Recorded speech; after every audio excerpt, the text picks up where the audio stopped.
Did the depression have sort of an effect in this part much? Oh, we had an awful lot of unemployed. I mean, the early 1930s, the pottery was on a very short time. I think they worked sort of 1 week in 4, that sort of thing.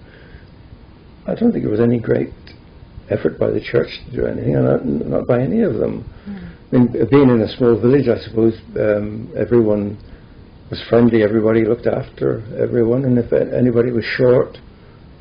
Did you feel the repercussions in your shop? Well, yes, I suppose we did. I mean, a large majority of the people were on the dole, more or less, and their spending was very restricted. The middle class and the gentry were still much the same, but the ordinary working class were very restricted as regards spending. I mean, did you let people go on the slate and that? Oh yes, some of them were on the slate for months. I mean, it wasn't a very good time for the tradesmen. No. You had an awful job to get your money in. In fact, of course, it was a very bad time for the farmers then, and some of the farmers were just as bad. Some of the farmers we had, they think nothing of going 6 months without paying. And wait until something came in the way of harvest or before they pay their bills.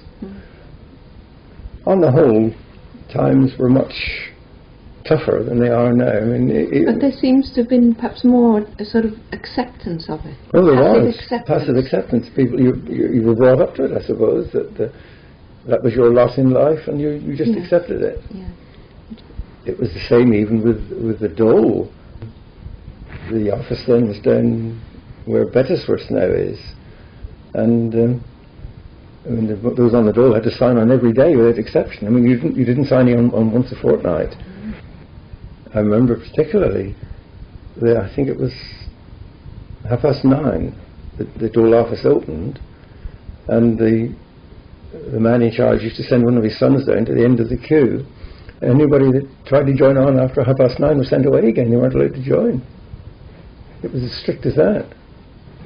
And of course, as regards jobs, they were allowed 2 refusals, I think, of jobs. If they refused to take the third, then the dole stopped. That was it. Oh yes, there was no hanky-panky.